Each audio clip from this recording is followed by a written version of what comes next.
Welcome to the High Crowd channel. My name is High Crowd and welcome to today's video where we're going to be discussing every single burger and ranking them from McDonald's tier list. I'm just kidding. I'm not fat. I don't give a f***. Today, we're not doing that at all. We're going to be doing the best WWE wrestlers that left the WWE and went to join AEW, and we're going to make a tier list of it, and you're going to enjoy it. And if you like this kind of content, be sure to like and subscribe and comment down below who's your favorite superstar to leave and go to AEW. You know the drill. Let's do this. Jump into the deep end with me. Also, a quick disclaimer just before we, start this whole rigmarole of nonsense. I'm going to just list off a bunch of names that I don't know and then list the ones that I do know. So I don't know who that is. I don't know who they are. I can't tell who that is from here. I think that's Taz. I'm not too sure. Don't know who that is. And yeah, that's absolutely fine. So we're just going to not rank them. So already you're probably pissed off about this video because I don't know who they are. Listen, it's not my fault that I don't know who they are. I just don't watch wrestling. So rank the ones that I do know. And then we'll just see what happens. As soon as I can be bothered, I'll let you know. So first up, we've got Andrade. Wow. He's just come back to AEW as well. So he left to go to AEW, came back to WWE, and now he's left again to go back to AEW. This guy is a little rigmarole of things, isn't he? He doesn't know where he's coming, or where he's going, or where he's going, or where he's going. So where do you put a guy like that? Well, are we counting that he's back now, or when he did leave initially? I'm going to guess when he left initially, because there's a bunch of names in here that look quite old, so it was alright, I think. They didn't know what to do with Andrade. Not his fault. He's a fantastic wrestler. He's okay on the mic, but they didn't know what to do with Andrade when he left to go to AEW. So I think that hurt him a little bit. That hurt his little haha about, his aura, let's say, about who he was. So, not his fault at all. I think he just got bad booking, for all honesty. Like, the guy is a fantastic wrestler, but, man, it could have been a lot better for him in AEW. And now he's gone back there again after coming back to WWE, where he was actually doing alright in WWE with Dragon Lee and stuff. That shit was fire, man. Was it Ray Phoenix. My bad. The guy was doing well. But, anyway, what can you do? What can you do? So, I think it was alright. Hopefully this time he does have a better run, but as far as I can tell, no. So the next one we got Luke Harper, or Brody Lee as he was called in AEW. Rest in peace to the big man. Where would I put him? Because he was at one point AEW champion, so, clearly, wrestling-wise, he was fantastic. For a big guy, he knew what he was doing. But where do you plant him? I would say lovely, lovely, lovely. Because Brody Lee, or Luke Harper, whatever you want to call him, the guy could talk quite well, and he could wrestle very well too, so putting those two things together, he had his little rivalries, he knew what he was doing, he's a good guy. Brody Lee, rest in peace, honestly.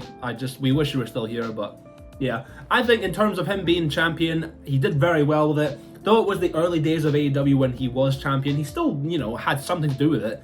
But yeah, I think lovely, lovely, lovely would be a good spot for him. That's my take anyway. Next up, we've got Big John Moxley. Wow, he is still there, and he is still doing amazing work. I think he's the best right now. John Moxley, I gotta put my hands up for you, man. You are just incredible right now in AEW. The work you've been doing with different talents like Darby Allin, Adam Cole, MJF. Oh my God, he's absolutely incredible in WWE. Well, he was. In AEW, I mean. He is phenomenal. And I don't know how long he'll be there for. He'll probably be there for a very long time, but I do miss him as Dean Ambrose sometimes. But John, where you are right now, I think you're in a very good spot, and I don't want you to leave anytime soon, because, you go with your stuff. You like the blood, the guts, all that kind of thing. So I think you're absolutely fine where you are. Just stay there. Just stay and reinvent yourself as an AEW icon. Reinvent yourself as an icon of AEW, because at one point, you will be known as that when, the time flies by with AEW and they close down and all that stuff. You'll be remembered. You'll be remembered as one of the top dogs there. And I can't see in any better position for you, John.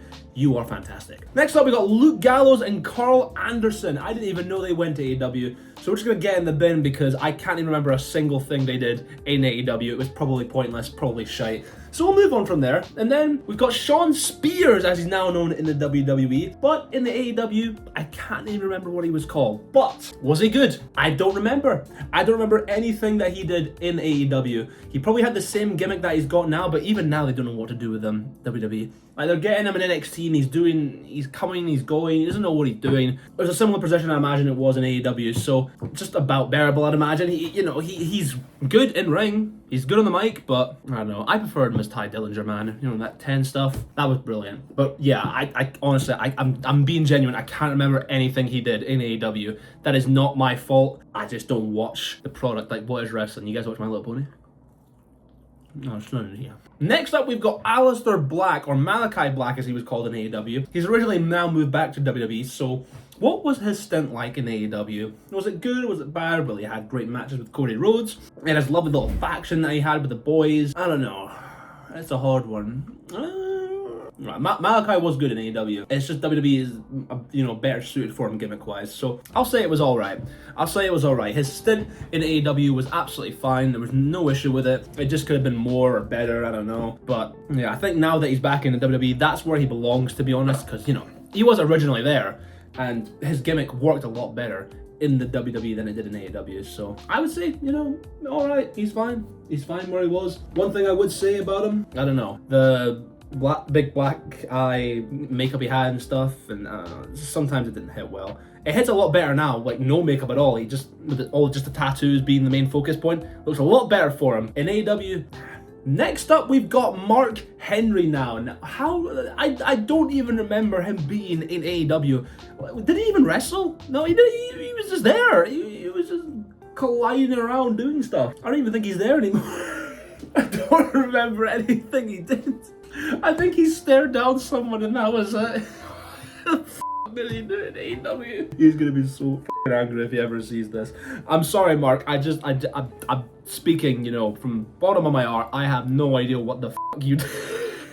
And then we got Rusev's run in AEW, which was just about bearable because, listen, Rusev was underutilized in AEW. Now that he's back, he's being utilized so well. But back in the days of AEW, when he was there as Miro, nah, I don't know. It wasn't him. He didn't have a lot to do. He was being underutilized so much. Him and Cesaro, or Claudio Castagnoli, just the two of them in AEW. Well, actually, you know what? Claudio's actually doing pretty well now. But back in the day with Miro and Claudio, they were both being underutilized, and they are absolutely phenomenal wrestlers. Like, how could you underutilize two people like that? Doesn't make any sense to me. And the fact that, he was champion at one point, but it didn't even last that long. It's like, how? It's Rusev! Look at the size of that gun! It annoys me. It does annoy me. They should have utilized him a lot more. But listen, now that he's back at home, he's got everything going well for himself with Sheamus and a bunch of other rivals. He's got it going on. But that time in AEW, no. Next up we got Taz, who's not even a wrestler anymore, but on commentary, he's pretty good. So where would you rank Taz in terms of his stint in AEW? Or not stint, sorry. The fact he's pretty much there permanently now. So where would you put him? I'd say right below Jon Moxley there, or right behind Brody Lee, because I like Taz's commentary. I don't know if that's controversial or not, but I like the way he does commentary in the way that it's playful, but he also provides some very good analysis, because a lot of people forget how good Taz was in ECW. In the WWE, he was just a joke, but in ECW, he was a brilliant technical wrestler. The guy knew everything, every move, every hold. The guy was phenomenal, and then they just barred him in WWE because that's funny joke. Like, what are you doing? Why would you do that to Taz? It doesn't make any sense. God, it's frustrating, but he's on commentary now. He's good at that, and I think putting him right below Brody Lee and Jon Moxley is a fair spot for him because he's there every week. He provides analysis, he provides jokes, he's got something going on for him. Unlike Mark Henry, who's done all. Big Show, one freaky, one-legged peg leg bumhole. Where do you put a guy who just hangs about with We Bring the Boom guy? What's his name? Big Justice, the Rizzler, Daddy Justice. Where do you put these guys? Where do you put Big Show? He said on Twitter actually recently, I want to get back in the ring and have one more match. You have one more match, your leg is going to collapse inside your torso. It's going to be bad for you, Big Show. Don't have the match. Don't do any of that nonsense. So where would I place him? Well, I don't know. Big Show, he sort of just lounges around looking like a one-legged peg-leg horse. I'll say just about bearable, because he just sort of lounges around and just, you know, is sitting there looking all tidy and whatnot. This is no disrespect to Big Show, by the way. If I ever met the guy, I would give him a big fat hug and tell him that I loved him throughout his WWE career. But right now, he must know himself that he is not doing a lot of stuff right now. Not any of his own fault. Listen, you know, AEW again not utilizing him properly, but hanging about with Big Justins and stuff, it's like, well, we bring the boom. Like, what are you gonna do? Anyway, enough about that. Big Show, you're fine. You're great. You're a legend. Just don't get back in the ring and hit a drop kick, because your leg is gonna do a 2K25 glitch, and that's not gonna be good for anyone.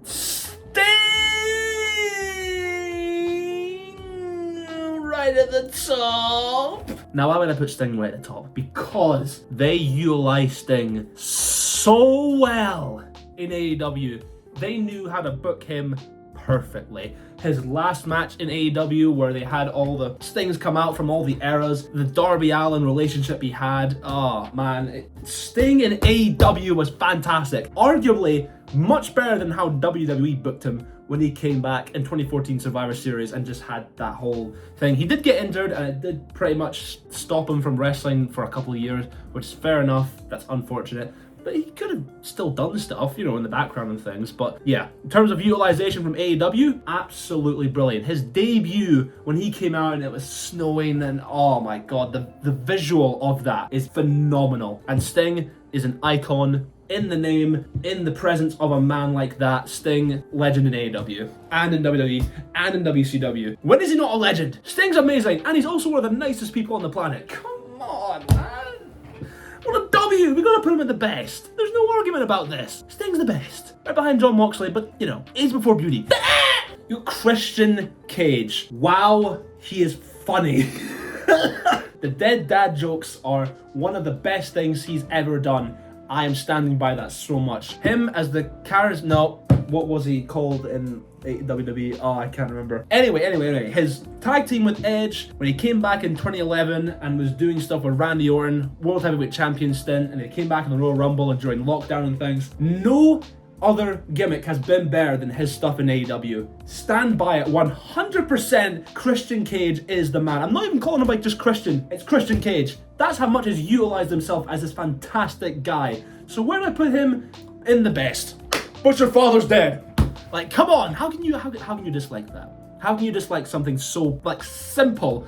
Such a simple little insult, but he's turned it into something more. Something that anyone can see him as a big heel. And he is a big heel. He's a fantastic heel. Christian Cage is one of the best people in the company. When he hugged Edge and said, "Go f*** yourself." Cinema. It was just pure cinema. Plain and simple. Christian Cage, you are going to be up there as one of the AEW legends of all time. No doubt about it. Jungle Boy, watch out. Lexus King, watch out. I can't remember what it was even called in AEW.